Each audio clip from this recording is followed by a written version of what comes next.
আমি মৌসুমি। আমার একটি নতুন ব্লগে আবার আপনাদের স্বাগত জানাই।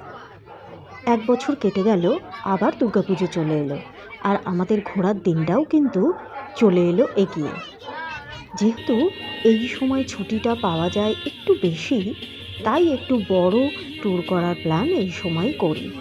এছাড়া এই ১ বছরের মধ্যে ছোট ছোট ট্যুর আমরা করে থাকি, কিন্তু বড় ঘোরার প্ল্যানটা আমরা এই সময় করি।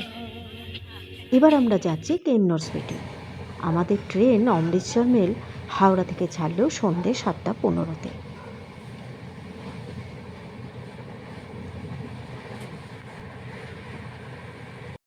ট্রেনে যেতে যেতে বিভিন্ন মানুষের সাথে গল্প করতে করতে প্রায় অনেকটা সময় কেটে গেল। আমরা ট্রেনে উঠেছিলাম গতকাল সন্ধ্যে ৭:১৫-তে হাওড়া থেকে। তারপর দুটো রাত ট্রেনে কাটিয়ে আমরা রাজপুরা স্টেশনে নামবো ৩:৪০-এ।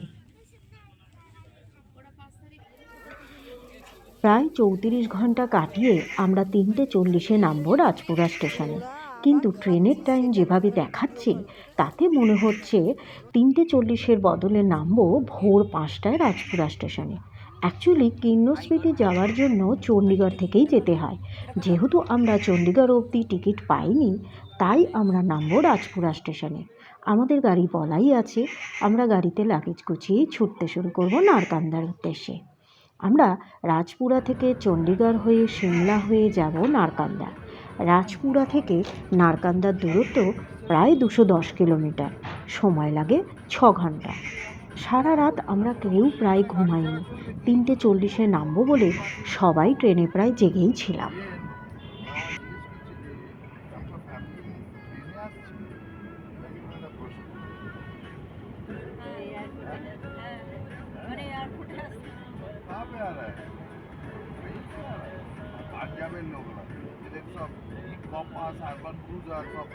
যেতে যেতে সকাল হয়ে গেল।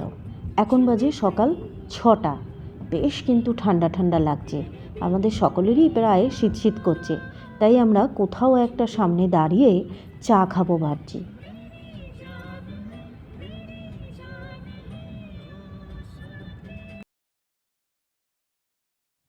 পাহাড়ের ধারে এই রেস্টুরেন্টে চা খেতে এসে বেশ ঠান্ডা ঠান্ডা আমেজ পেলাম এই রেস্টুরেন্টে এসে।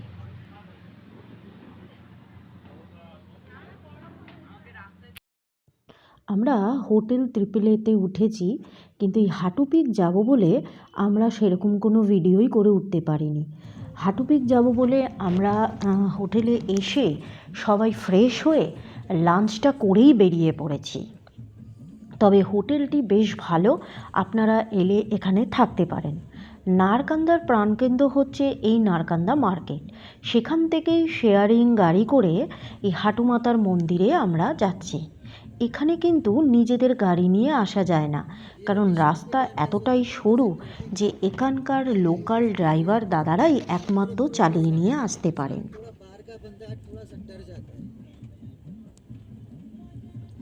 আমাদের ট্যুর প্ল্যানটা আগে আপনাদের জানিয়ে দিই। আমরা আজ অর্থাৎ ৬ই অক্টোবর সকাল ৫টায় নেমেছি রাজপুরা স্টেশনে। আমরা রাজপুরা থেকে চণ্ডীগড় হয়ে সিমলা হয়ে আজ এসেছি নারকান্দা। আজ আমরা নারকান্দাতেই থাকব।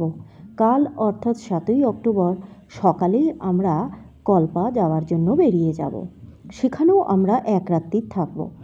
যতই দিন যাবে সারা কিন্নরের অপরূপ দৃশ্য আমরা চেষ্টা করব ক্যামেরাবন্দি করতে।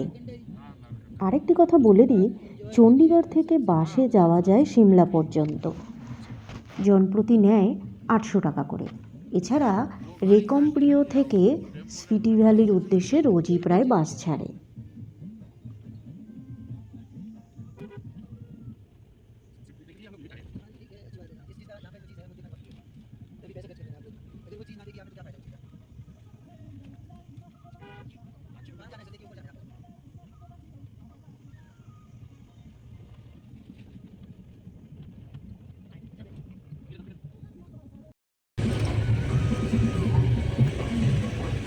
হাঁটু পিক যাওয়ার এক্সপিরিয়েন্স যা নড়ছে।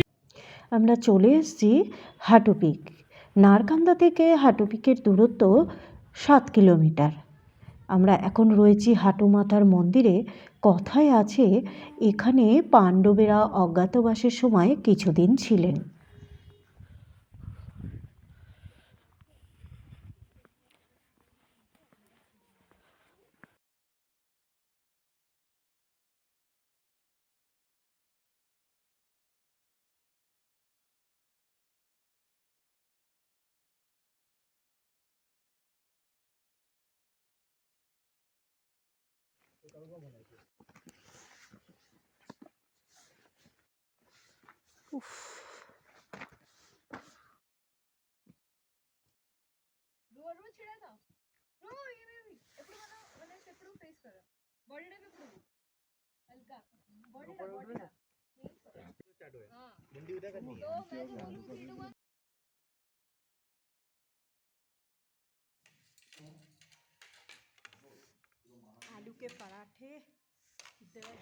আমরা সকালে ফ্রেশ হয়ে ব্রেকফাস্ট করতে বসে গেছি সবাই।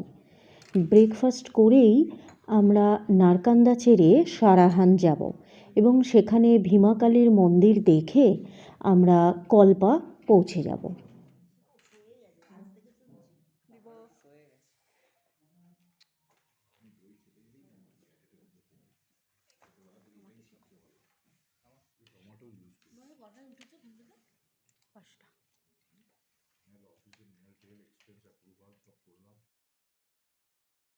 High, good morning. আমরা এখন যাব সারাহান ভীমাকালীর মন্দির, সেখান থেকে ব্যাক করে যাব হচ্ছে কল্পা।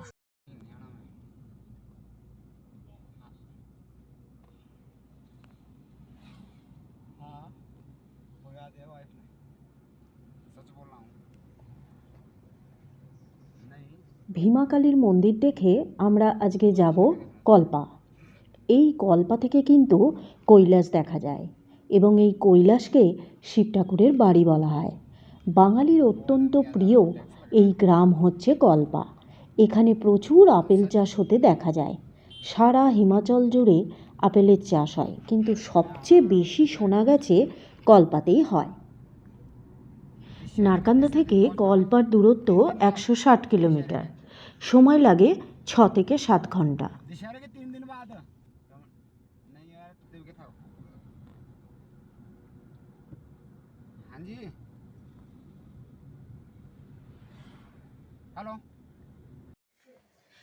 আমরা এখন এসেছি ভীমাকালীর মন্দির সারাহানে। আমরা সোজা নারকান্দা থেকে বেরিয়ে সারাহানের ভীমকালী মন্দিরে এসেছি। ভীমকালীর মন্দিরে কিন্তু 3টে গেট হয়। প্রথম গেট বেরিয়ে, সেকেন্ড গেট বেরিয়ে আমরা থার্ড গেটে এসেছি। এই ভীমাকালীর মন্দিরে প্রবেশ করতেই আপনারা যে বক্সগুলো দেখছেন, এখানে কেউ যদি ফোন বা ব্যাগ বা নিজের প্রয়োজনীয় কিছু জিনিস কেউ যদি এনে থাকেন, এই বক্সে রেখে তালা দিয়ে চাবি আপনি সঙ্গেই রাখতে পারেন মন্দিরে ঢোকার আগে। এই মন্দিরের নিয়ম হচ্ছে আপনি মাথায় চাপা না দিয়ে প্রবেশ করতে পারবেন না, এবং এখানেই অনেক ধরনের টুপি রাখা ছিল, তাই আমরা সবাই মাথা চাপা দিয়ে মন্দিরের ভেতরে যাচ্ছি। ভীমাকালীর মন্দিরটি হচ্ছে 51টি পীঠের একটি পীঠ। সতীর বাম কান এখানে পড়েছিল। পুরো মন্দিরটি কাঠের কাজ করা। একটি ভূমিকম্পের ফলে মন্দিরটি একটু হেলে যায়। আবার শোনা যায় ভূমিকম্পের ফলে হেলে যাওয়া মন্দিরটি আবার সোজা হয়ে দাঁড়ায়। মন্দিরের ভেতরে কোনো ফটোগ্রাফি অ্যালাউ ছিল না বলে আমি কোনো ভিডিও ভেতরের করতে পারিনি।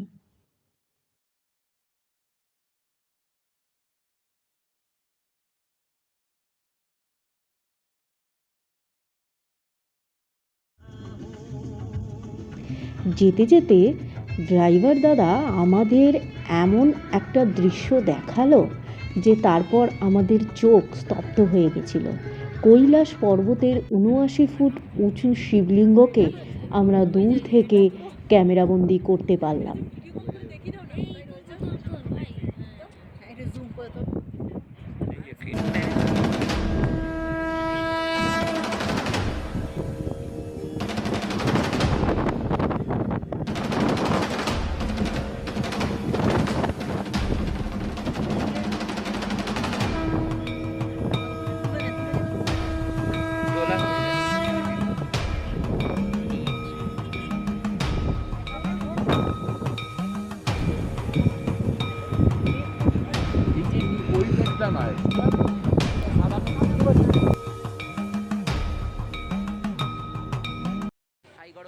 আমাদের কল্পা পৌঁছতে পৌঁছতে প্রায় সন্ধে হয়ে গেছে। তা আমরা লাগেজটা হোটেলে রেখে একটু হাঁটতে বেরিয়েছিলাম।